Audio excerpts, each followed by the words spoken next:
authorize the unconstitutional and tyrannical use of the United States Armed Forces as he determines to be necessary under democracy ending Section 3A of Public Law 107-243 to hide the perpetrators behind the 2,982 Bush-caused unplanned murders during the Enron-sponsored and Ken Lay-planned organized crimes on 9/11. This is a permanent martial law. 3, you are bound by your oath of office and your 2-year employment contract with your betrayed constituents in Ohio to support and defend the Constitution for our $17,654 billion congressionally insolvent United States of 6,826 martial law 107-243 lynched dead Americans without any mental reservation or purpose of evasion. You are also bound to pay the debts. 4, your statement that the President's authorization of airstrikes is appropriate treasonously supports placing our 11-year warmonger capitalized armed forces of the United States back into harm's way on foreign soil without our consent, provided by 2/3 of the Senate. Said consent is mandated by we the betrayed people in Clause 2, Section 2, and Article 2 of our Constitution for our now $17,654 billion blood debt dysfunctional United States of 6,826 martial law 107-243 dead Americans. 5, in our Constitution for the United States, we people ordained that, quote, the President shall be called into actual service of the United States, unquote, as Commander-in-Chief, to execute specific foreign policy for war that includes an exit plan, and only after the majority of both houses in Congress have approved.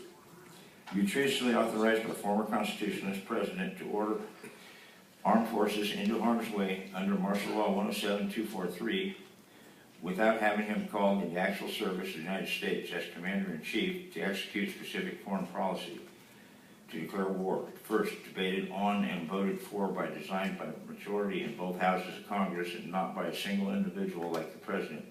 What you did was create an elected tyrant. 6, your statement that our self-appointed illegitimate Commander-in-Chief Obamacare's use of deadly armed forces, quote, as he determines to be necessary, is appropriate, unquote, combined with your authorizing him to do so, certainly gives aid and comfort to warmonger sponsors and fishermen wrong and unsustainable expense to the free world, especially we the deceived, betrayed, and 55,000. Thank you. Thank you. Rachel Lamb.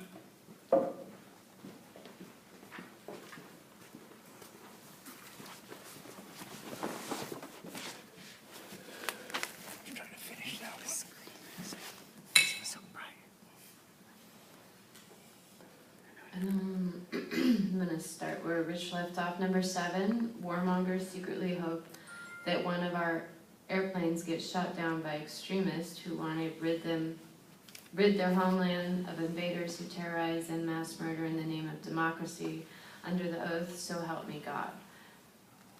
Congress has the power to declare the punishment of treason against you or any of the other 107 members of the 113th Congress who authorized our President to use deadly United States Armed Forces as he determines to be necessary.